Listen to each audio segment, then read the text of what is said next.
Hi, my name is Dr. Alex Ntsiful, an assistant professor at Thomas Bata University in Zlin. Today, I would like to talk about rejections. That is the role of rejections in academic publishing. Rejection is not a new thing in academia, as we receive them day in, day out. Usually when we do receive them, we display different kinds of emotions, ranging from blaming editors for unfairness or criticizing reviewers for maybe biases. Why do we do so? We do so because we think that we have spent a lot of effort, time, energy in producing a paper just for it to be declared unfit for a particular journal. Secondly, I think we may be under pressure to publish for promotion or to keep our current job or to support an opportunity that we are pursuing. So at the end of the day, we tend to see rejection as a negative experience. But I think that there are positive aspects of rejections that we can leverage, and that is the goal of today's video. As a scholar, I have also received a number of rejections. And when I do receive them, my approach to resolving them is not different from what I have described earlier. But there is one particular experience that have changed my perspective or attitude towards rejection, which I want to share with you. In 2023, I submitted a paper to the Journal of Management Studies for consideration.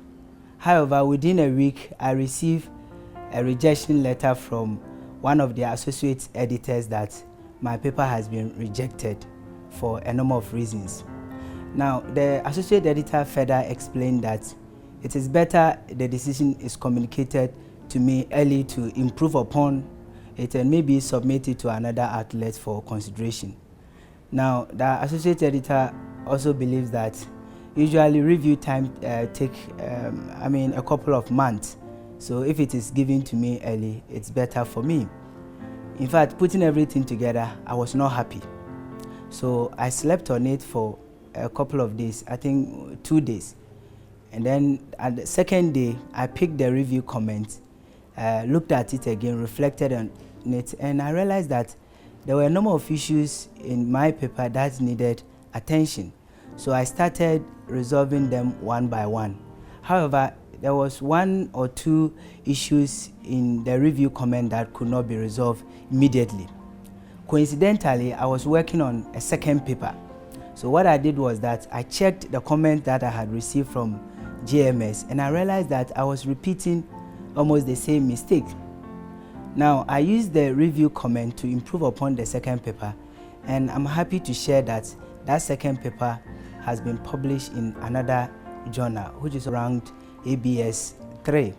I think the title of the paper is Sharing is Caring, but why would managers resist shared mobility? Now, so what I want to say is that rejection is not good, but there are some positive aspects that we can look at.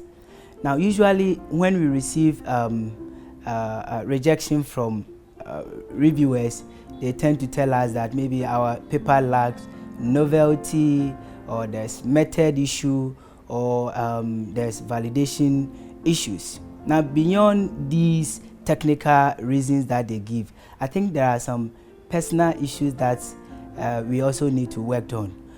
One of them is what psychologists describe it as sensory adaptation. In this context, I will explain sensory adaptation as the tendency of our senses to get used to our paper to the extent that even detecting new error from our paper becomes limited. So in a nutshell, what I'm trying to say is that when you look at your own paper for a very long time, you may not be able to even see the smallest mistakes in the paper. Now, critics may say that yes, that is why we give to our colleagues to look at it before we submit it for review. Yes, it is good, but normally when we give it to our friends for review,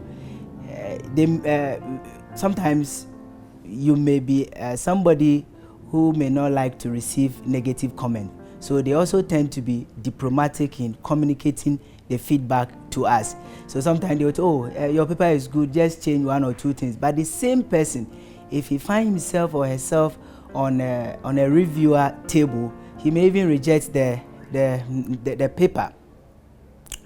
Now, the second issue is that we also differ in our academic prowess. So even though as a friend I do not see anything wrong with your paper, when it is sent to another person outside there, he or she may find something wrong with your paper.